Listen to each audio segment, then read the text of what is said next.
Paz do Senhor, igreja, uma boa noite a todos. Amém?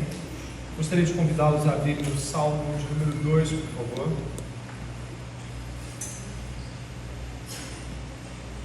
Com a graça de Deus, estaremos ouvindo a voz do Senhor neste Salmo. Na semana passada estivemos com o Salmo 1 e hoje estaremos com o Salmo de número 2.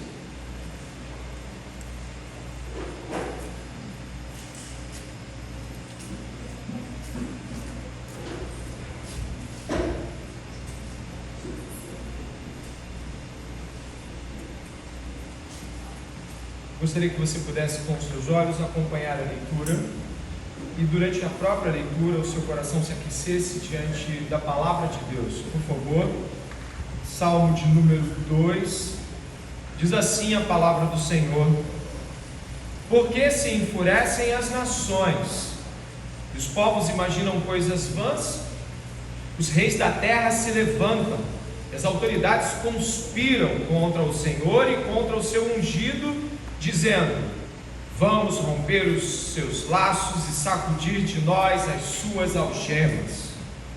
Aquele que habita nos céus dá risada, o Senhor zomba deles. Na sua ira, a seu tempo, lhes falará, e no seu furor os deixará apavorados, dizendo: eu constituí o meu rei sobre o meu santo monte Sião. O rei diz: proclamarei o decreto do Senhor. Ele me disse: você é meu filho, hoje eu gerei você. Peça e eu lhe darei as nações por herança e as extremidades da terra por sua possessão. Com uma vara de ferro você as quebrará e as despedaçará como um vaso de oleiro. Agora, pois, ó reis, sejam prudentes. Deixem-se advertir, juízes da terra. Sirvam o Senhor com temor e alegrem-se nele com tremor. Beijem o filho para que não se irrite e não pereçam no caminho, que em breve se acenderá a sua ira. Bem-aventurados todos os que nele se refugiam. Eu gostaria de, nesse momento, pedir que você orasse comigo. A você que veio aqui hoje querendo ouvir a voz de Deus. A você que veio aqui hoje, talvez triste, talvez cansado, talvez desanimado ou mesmo confuso. Ou a você que veio com a certeza plena de que Jesus Cristo é o Senhor e de que as coisas estão no lugar, independente de como você veio aqui hoje. Eu gostaria que você orasse comigo pedindo de que a palavra de Deus fosse pregada e que a palavra de Deus penetrasse no seu coração, no meu coração. Amém? Ó Rei das nações, quem não te temerá? Nesta noite, teu povo reunido em teu nome te louva, te engrandece e pede ao Senhor que durante esta pregação o Senhor nos fale com poder, o Senhor nos fale pessoalmente, o Senhor nos fale sobre seu Filho Jesus Cristo, sobre a grandeza do Filho, sobre a obra do Filho. O Senhor toque no nosso coração e no mais profundo de nossas angústias, medos, frustrações e desafios, a tua palavra reine soberana. Ó Deus, em nome de Jesus, fortaleça-nos com teu Espírito, para que venhamos a ouvir de modo agradável e receptivo a palavra de Deus. Limpa o nosso coração de toda miséria, de todo pecado, e nos coloca diante de ti, ó Deus, como aqueles que dependem da tua palavra. Em nome de Jesus. Amém.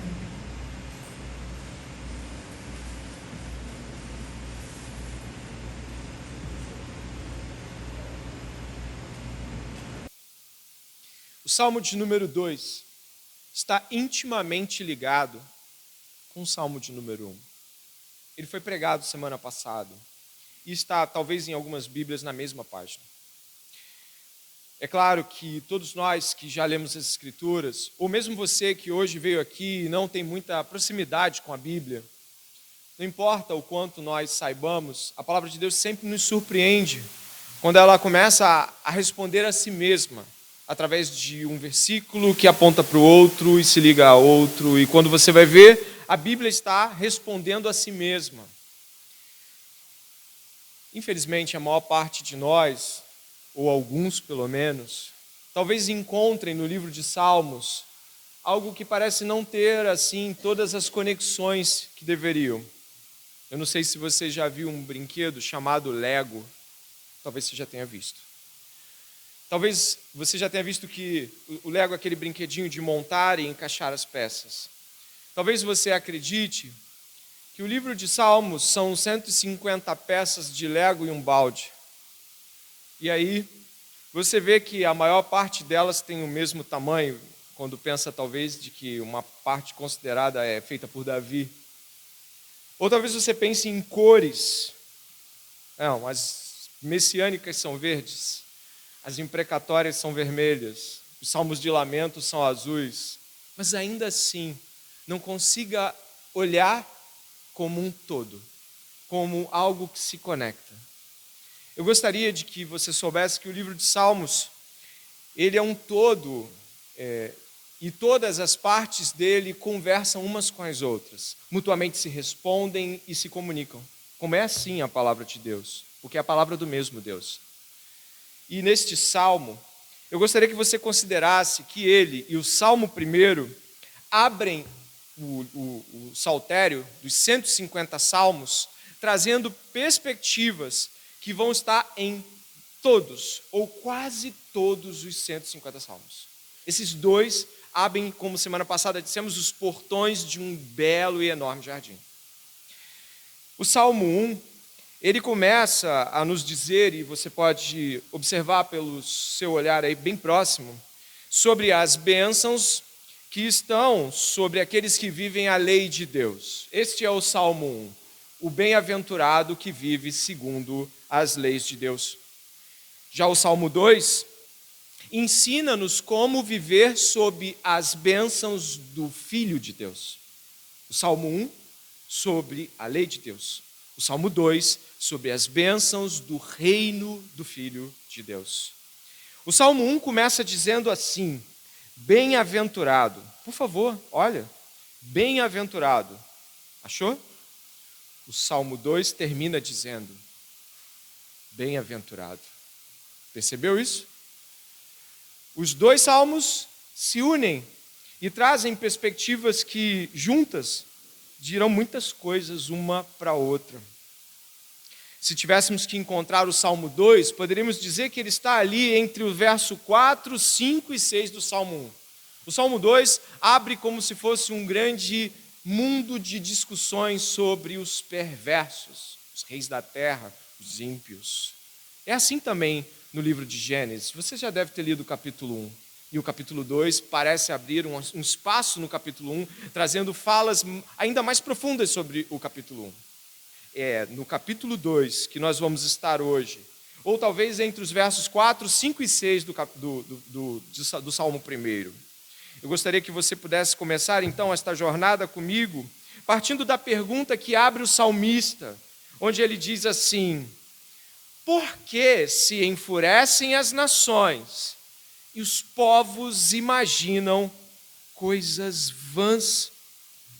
Sabe, o salmista é um homem de Deus, e ele está fazendo uma pergunta que encontra eco em todo o Velho Testamento.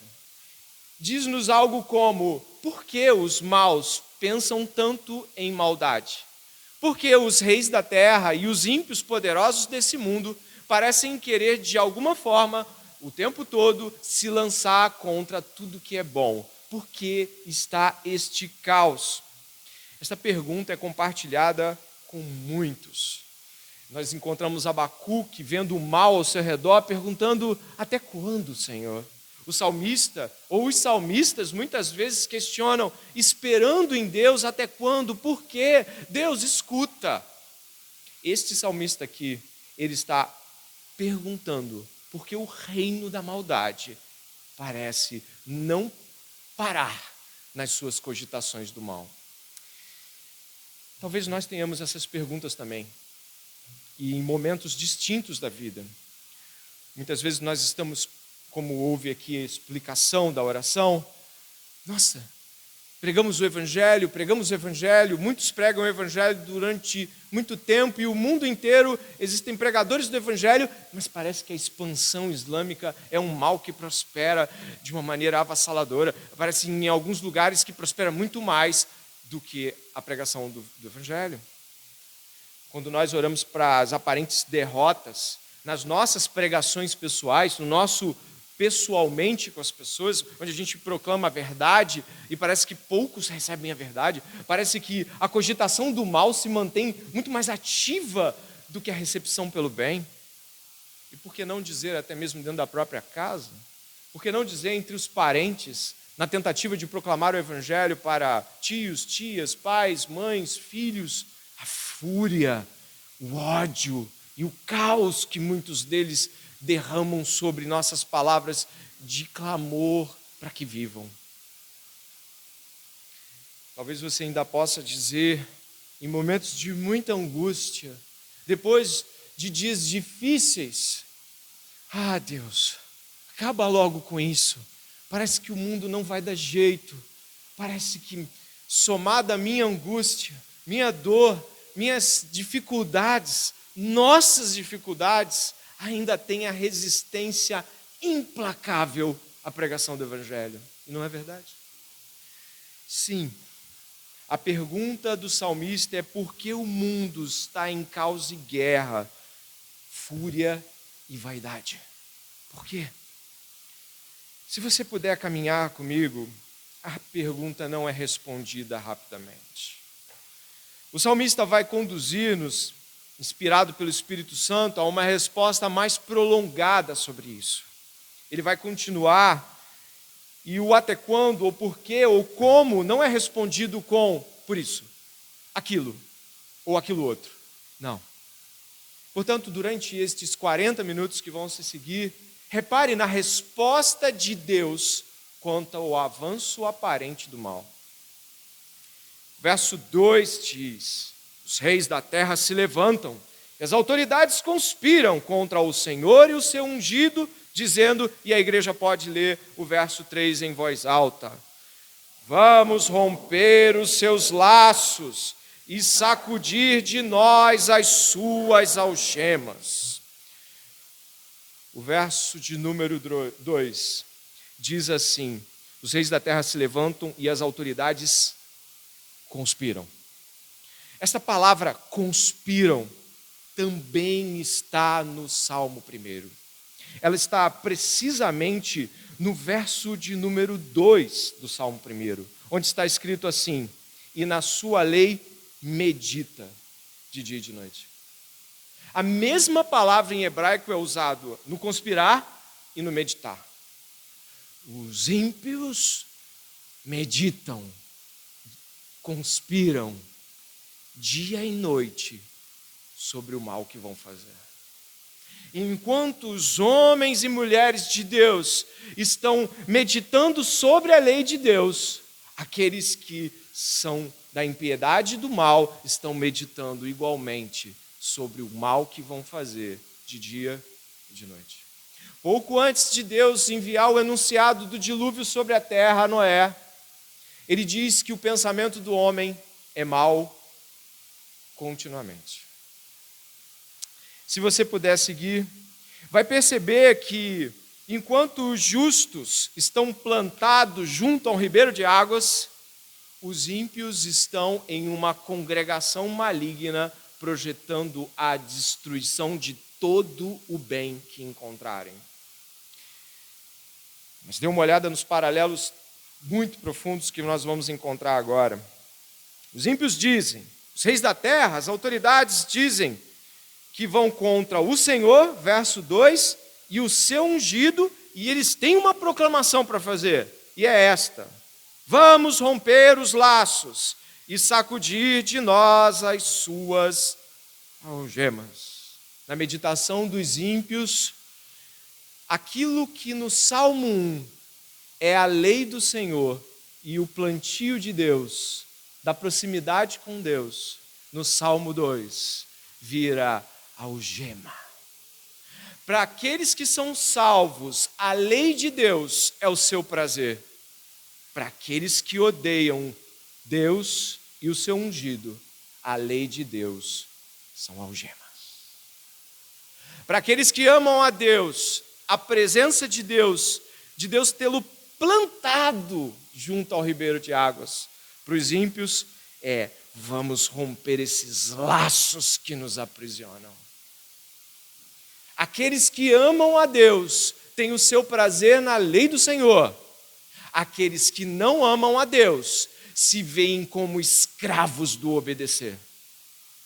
Aqueles que amam a Deus estão profundamente enraizados em sua presença. Aqueles que não amam a Deus sentem-se como se fossem obrigados a vir à igreja, obrigados a cumprir as coisas de Deus, obrigados a servir, porque eu tenho de ir, porque eu tenho que fazer.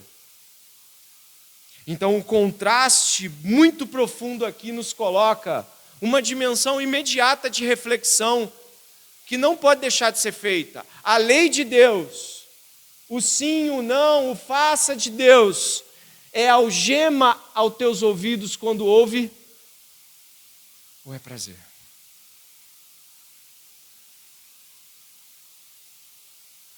O servir a Deus e estar diante da sua presença em um culto público, um culto familiar, servindo Ele, proclamando o Evangelho, é para você estar mais perto de Deus como uma árvore plantada? Ou é uma cadeia de algemas e laços que te perturbam? E aí você diz, por que não me livro disso? Deus colocou o homem no Éden, há algumas milhares de anos atrás. Essa é a história da nossa raça. Deus colocou. E eu diria que, analogamente, Deus plantou o homem no Éden. E deu a ele tudo, mas também uma lei. Não como a lei de Moisés, mas uma lei profundamente bondosa. Não coma para que não morra. Não desobedeça para que não caia e venha morrer. E qual foi a resposta do homem? Quebremos esses laços e sacudamos essas algemas.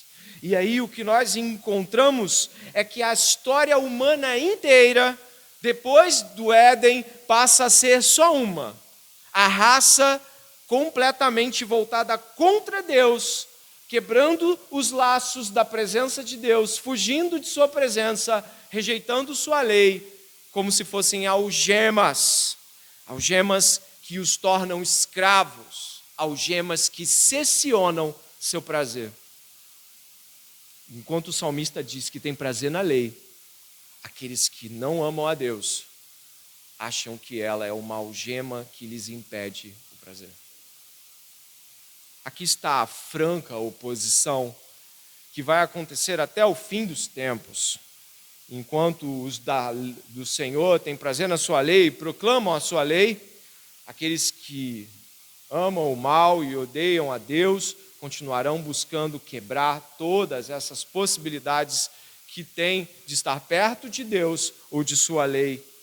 O obedeça a Deus enfurece aqueles que não amam a Deus. E, óbvio, eu preciso trazer uma aplicação imediata à nossa consideração. As guerras são um modo de perceber o caos que o mundo está, sem dúvida nenhuma. As guerras refletem esse tipo de coisa. As nações enfurecidas, como hoje nós vemos naquela região eslava dos Balcãs, com a Rússia e a Ucrânia, aquilo mostra muito daquilo que o Salmo diz, né? A fúria das nações. O que eles não percebem é que esta fúria é contra Deus. Talvez o líder da Rússia acredite que é uma fúria contra a Ucrânia, é algo que a Ucrânia deve passar. Mas as guerras e os desafios que uma nação impõe contra outra em sua maldade, na verdade, no fim das contas, refletem a distância de Deus, o amor de Deus, a justiça de Deus e a bondade de Deus.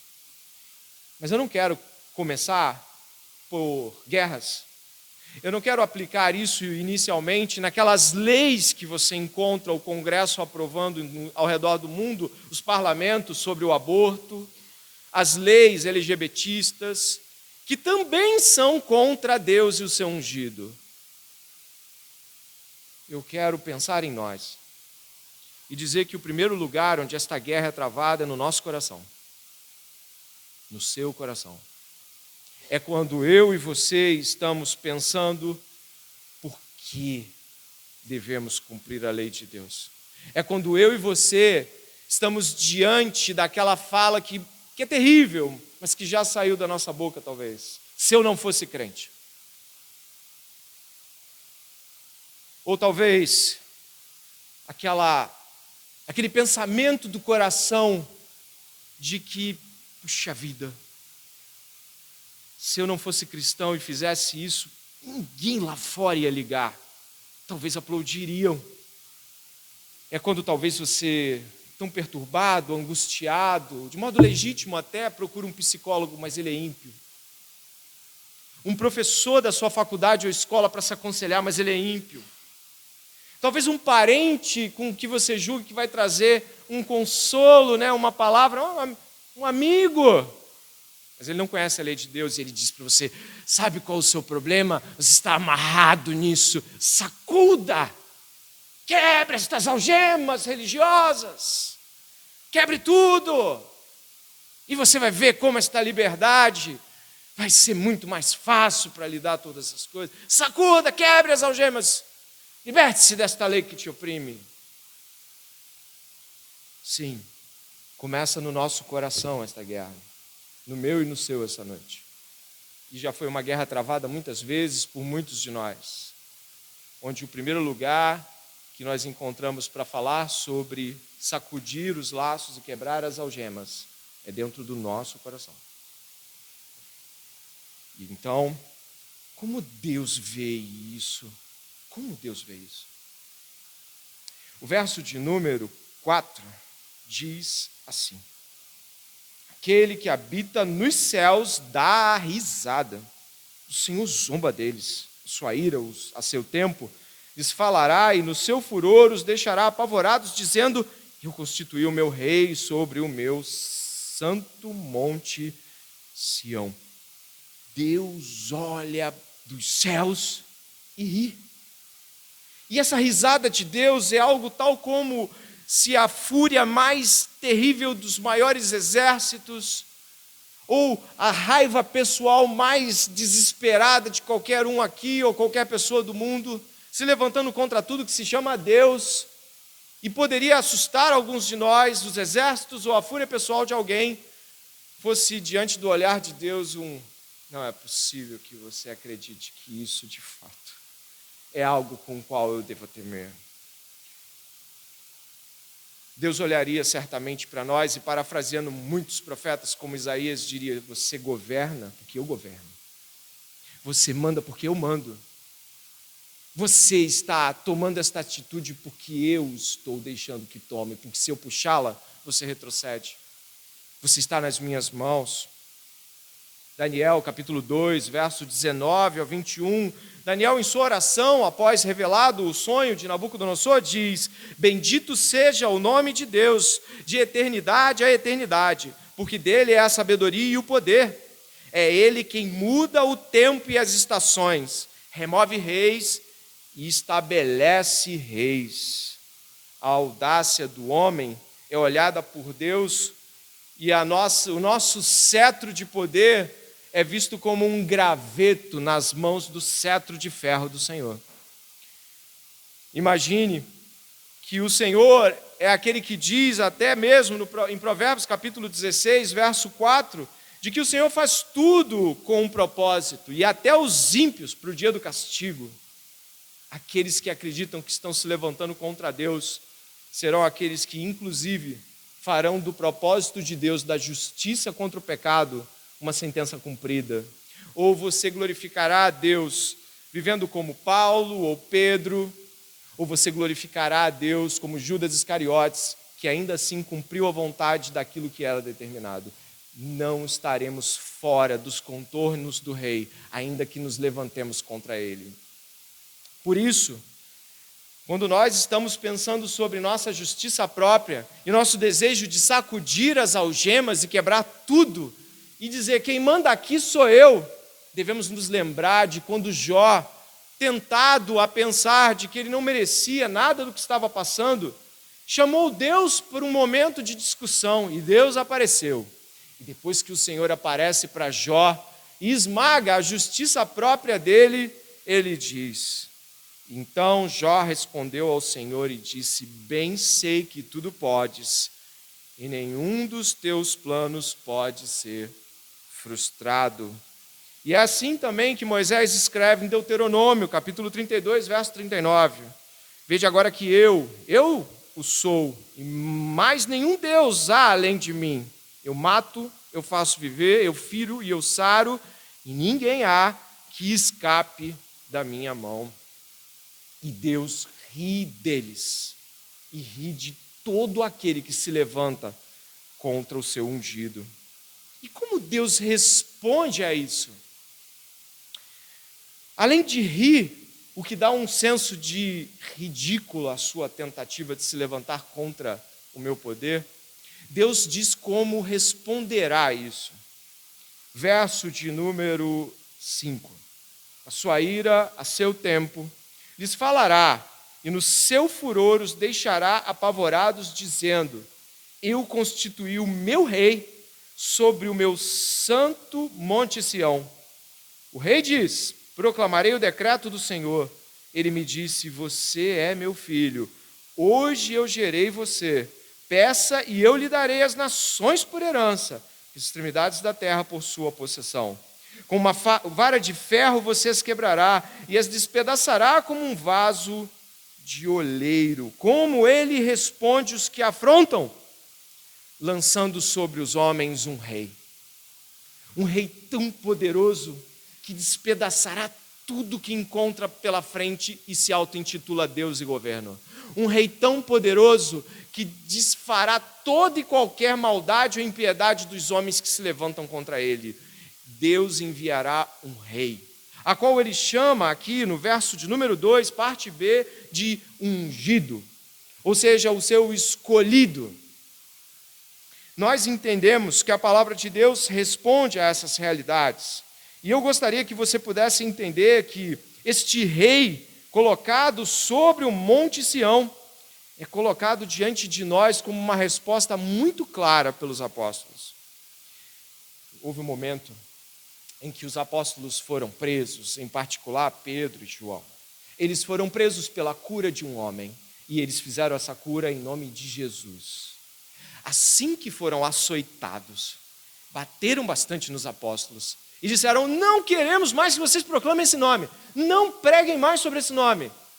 A cura já tinha sido notória, então eles tiveram que ser libertos, porque não havia mais como os prender. Então, quando eles chegaram na igreja, depois de serem espancados, eles disseram assim, em Atos capítulo 4, verso de número 23 a 31. Eu acho que tem aqui, talvez. Uma vez soltos, Pedro e João procuraram os irmãos e lhe contaram tudo o que os principais sacerdotes e anciãos lhes tinham falado.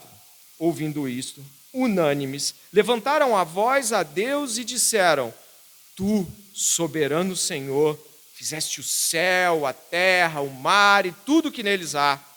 Disseste por meio do Espírito Santo, por boca de Davi, nosso pai, teu servo: por que se enfurecem os gentios? E os povos imaginam coisas vãs. Os reis da terra se levantaram e as autoridades se juntaram contra o Senhor e contra o seu ungido.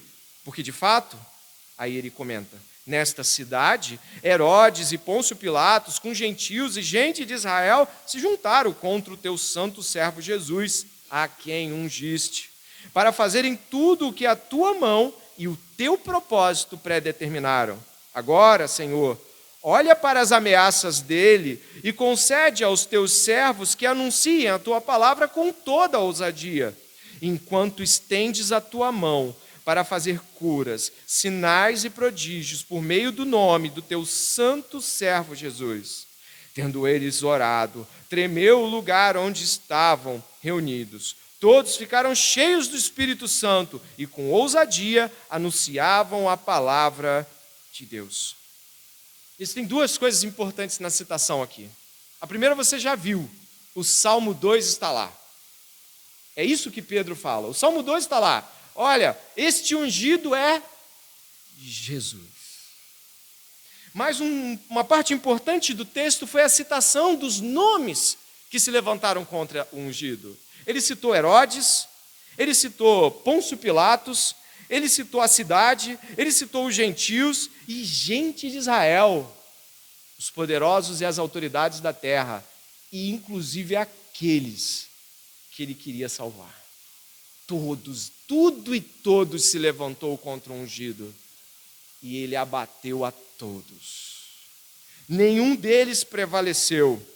E isso é muito importante para nós, porque quando nós estamos falando sobre Jesus, precisamos lembrar que este ungido de Deus, esse escolhido de Deus, não teve apenas a oposição das autoridades ímpias da terra, mas também do povo que haveria de salvar, e também de nós.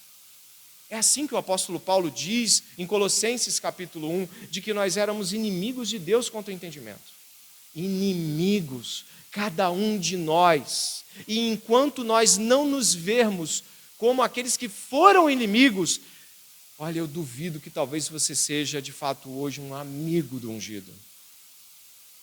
A reflexão profunda que trazemos nesse momento é de que todos nós nos levantamos contra Jesus. De que todas as nações da terra se levantam e se levantarão contra Jesus. E de que ele venceu e prevalecerá. Hoje nós não estamos falando apenas de um fato histórico que aconteceu há 2000 anos atrás, mas de uma realidade diária em nossos corações, famílias, povos e nações, como a oração que fizemos aqui agora há pouco. As nações continuam se enfurecendo contra o ungido de Deus e continuam se levantando contra tudo que se chama Deus. Os congressos, os parlamentos, nossas famílias e muitas vezes nossos próprios corações. O que nós encontramos também, e que não pode deixar de ser mencionado de jeito nenhum, é porque é tão importante olhar para o texto com esses pequenos detalhes, esses pequenos cuidados que nós temos. Se você puder observar aqui, por favor, venha comigo ao verso 7 do texto de Salmo 2, diz assim: você é meu filho, hoje eu gerei você. Será que estamos falando que Jesus foi gerado naquela conversa que o salmista teve? Será que a gente está falando da geração de Maria? Será que nós estamos falando de que esta geração aconteceu por conta da queda? Deus teve que arrumar um filho, o Deus teve que encarnar? Não. Não é isso que a palavra de Deus nos diz sobre a geração de Jesus. E existem coisas importantes a saber sobre isso. A primeira é de que o Filho de Deus é gerado na eternidade. Jesus não foi gerado pela consequência da queda ou da encarnação em Maria. Jesus é o Filho unigênito de Deus desde a eternidade, em eternidade e eternidade. O que significa isso?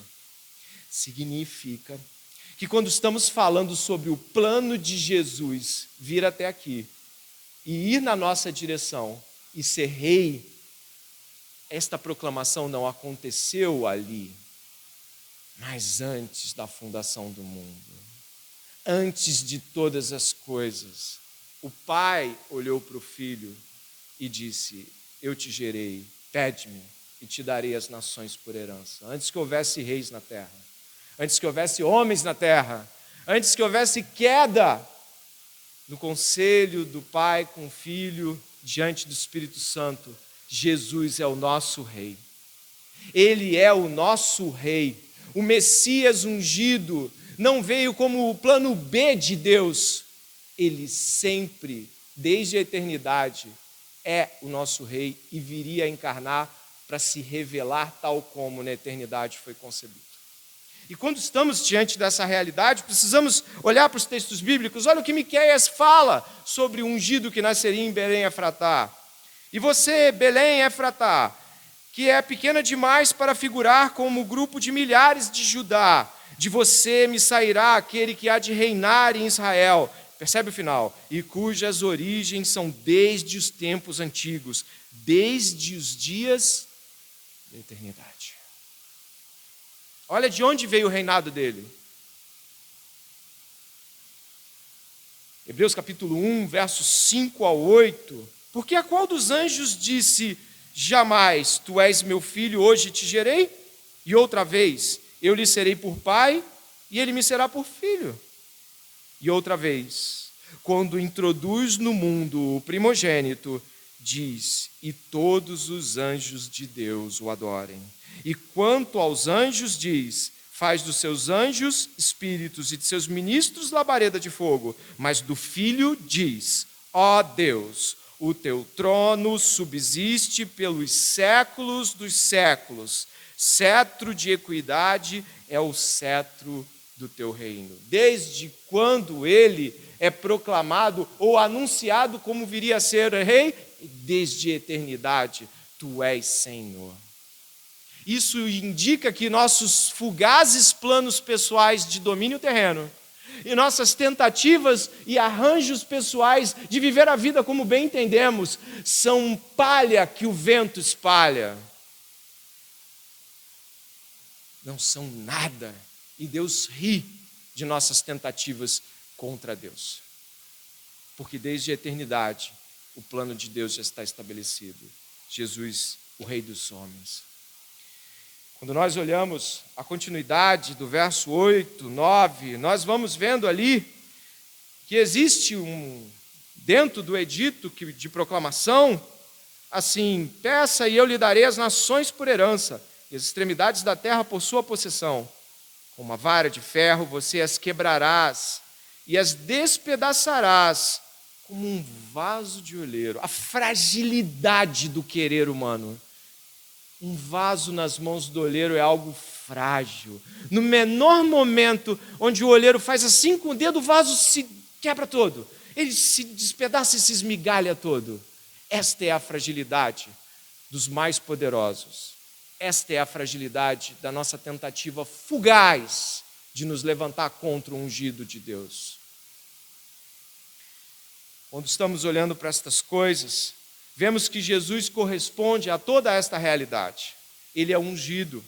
E quando ele estava para completar a sua jornada de cumprimento da vontade de Deus, encontramos em João, capítulo 17, verso 3 a 5, Jesus entregando o seu cumprimento com os discípulos e quase que, digamos, sua obra de proclamação foi feita ali. Ele ainda iria para a cruz. João 17, 3, 5. Jesus fala o seguinte: a vida eterna é esta, que conheçam a Ti, o único Deus verdadeiro, e a Jesus Cristo, a quem enviaste. Eu te glorifiquei na terra, realizando a obra que me deste para fazer.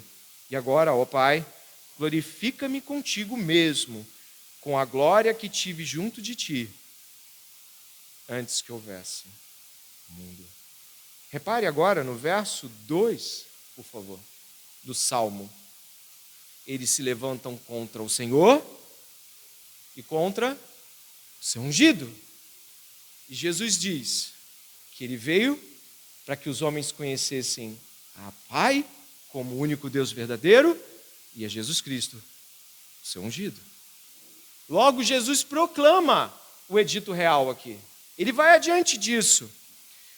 Nós estamos aí, então, observando de que o Pai e o Filho fizeram a proclamação do Salmo 2. Nós vemos por pelo menos 3 vezes o Pai dizendo: este é meu Filho amado, ouçam Ele, este é meu Filho amado. Esta proclamação foi dada. E o Filho apontava para o Pai, na forma como o Pai apontava para o Filho, como no Salmo 2 encontramos esta relação, a proclamação do Pai e depois a proclamação do Filho. Mas será que diante disso tudo, estamos indo para os 10, 15 minutos finais, será que diante disso tudo o nosso coração treme? Será que diante disso tudo, talvez alguns de nós poderiam dizer, como Isaías diz: quem creu?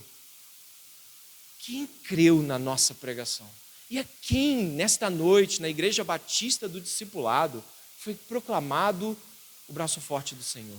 Quem, nesta noite, está aqui talvez repleto de quereres pessoais, talvez cheio de eu vou fazer porque quem manda sou eu, talvez cheio de coisas, contaminado por um estilo de vida que se autoproclama definidor.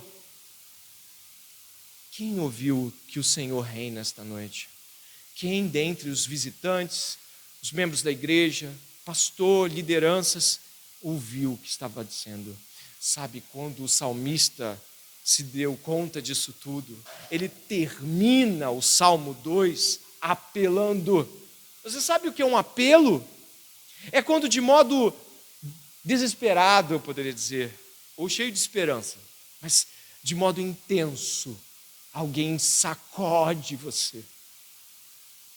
Então, neste momento que o Espírito Santo sacuda você com as palavras do apelo do salmista. Agora, pois, ó reis, sejam prudentes. Sabe o que ele está dizendo? Olha o que você vai fazer. Olha o que você está querendo fazer com a sua vida. Olha como você está querendo reger as coisas. Sejam prudentes. Deixem-se advertir, juízes da terra. Sirvam o Senhor com temor e alegrem-se nele com tremor. Você sabe o que está acontecendo aqui? Um apelo. O salmista olhou e viu a devastadora destruição que o filho trará em sua ira, esmagando tudo que se lança contra seu pai. Nós, que se levantarmos nossa mão contra Deus, para dizer que a vida deve ser e como Ele deve fazer, nos levantamos contra o poder régio de Deus. Esta noite eu apelo para mim e para que você creia nisso. Haverá um dia onde não haverão mais apelos, e onde todos nós não receberemos mais nenhum tipo de apelo como sirvam, alegrem-se. Sirva a Deus enquanto é tempo. Alegre-se em Deus, tremendo diante da grandeza. Aí atrás, alegrem-se. Aqui no meio, sirvam. Ainda há tempo. Ele não voltou, cantamos Maranata, mas não acabou. Ele está vindo com um cetro de ferro, esmagará todos aqueles que se levantam contra Deus. Um dia, pegaram ele e o envolveram em um manto púrpura sujo, colocaram uma coroa de espinhos sobre sua cabeça e lhe deram bofetadas, dizendo: vem, diga quem foi que te bateu. Fizeram ele de palhaço. Mas ele está voltando. E o seu domínio se estabelecerá sobre o pastor André, sobre cada irmão e cada visitante desta igreja, quer você queira, quer você não. Tremam os povos, o Senhor está voltando. Fizemos ele de palhaço um dia, e aqueles que não se voltarem contra si mesmos em favor de Deus e pedirem perdão, serão esmigalhados pelo poder de Deus, que vai contra tudo que é mal e injusto. Portanto, verso 12, beijem o filho para que não se irrite, e não pereçam no caminho, porque em breve se acenderá a sua ira. Ele está dizendo que ainda há tempo. Não beije o filho como Judas, falsamente. Beije o filho como quem se ajoelha diante da realeza, e sirvam com alegria enquanto é possível. Felizes são todos os que nele se refugiam. Por quê? Porque é preciso refúgio contra essa ira. Ela está vindo. Ela está vindo. Não esqueça dessa noite, quando você e eu acreditarmos que podemos viver uma vida como bem entendemos. Não esqueça desta pregação quando estivermos desejosos por pensar como achamos que deve ser pensado. Não esqueça dessa pregação quando você estiver diante de Deus, porque em breve a ira do Filho se acenderá. Alegrem-se enquanto é tempo. Quem tem ouvidos, ouça. Que o Espírito diz às igrejas. Oremos. Senhor, ajuda-nos. Ajuda-nos porque a palavra de Deus, o peso de Deus está sobre esse lugar. Todos nós precisamos, neste momento, nos submeter ao Senhor. Todos nós, neste momento, precisamos nos alegrar e tremer diante de Deus. Há uma ordem sobre isso. Aqueles que foram salvos da ira que virá, têm muitos motivos para se alegrarem. E aqueles que aqui não fazem caso do que ouviram, tem misericórdia, ó Deus. Tem misericórdia, ó Deus. Tem misericórdia, ó Deus. Para aqueles que nesta noite estão buscando abafar as leis de Deus em seus corações, tem misericórdia, ó Deus. Tem misericórdia, ó Deus. Se há ímpios aqui, tem misericórdia, ó Deus. Se há pessoas que não vivem segundo as Escrituras, que flexibilizam sua vida e julgam que Deus salvará todo mundo independente do que fizer, Deus tem misericórdia. Nesta noite eu peço que o Senhor coloque temor neste coração, para que se volte a Deus, para que peça perdão diante de Deus. Senhor, se estamos passivos quanto a esta proclamação, se há algum de nós que, embora seja salvo pelo Senhor, esteja ouvindo isto, como poderia assistir qualquer noticiário, Deus, revela novamente o teu temor aos corações que porventura estão frios ou distantes de ti. Mostra, Senhor, a grandeza do poder do Filho de Deus. E nesta noite, Pai, traze-nos para perto de ti. Em nome de Jesus, Pai. O Senhor vem e desejamos que o Senhor venha, mas o Senhor ainda não veio neste momento. Então, o apelo continua. Ó Deus, advirta-nos. Ó Deus, corrija-nos. Ó Deus, nos faça tremer diante de ti. Em nome de Jesus. Amém.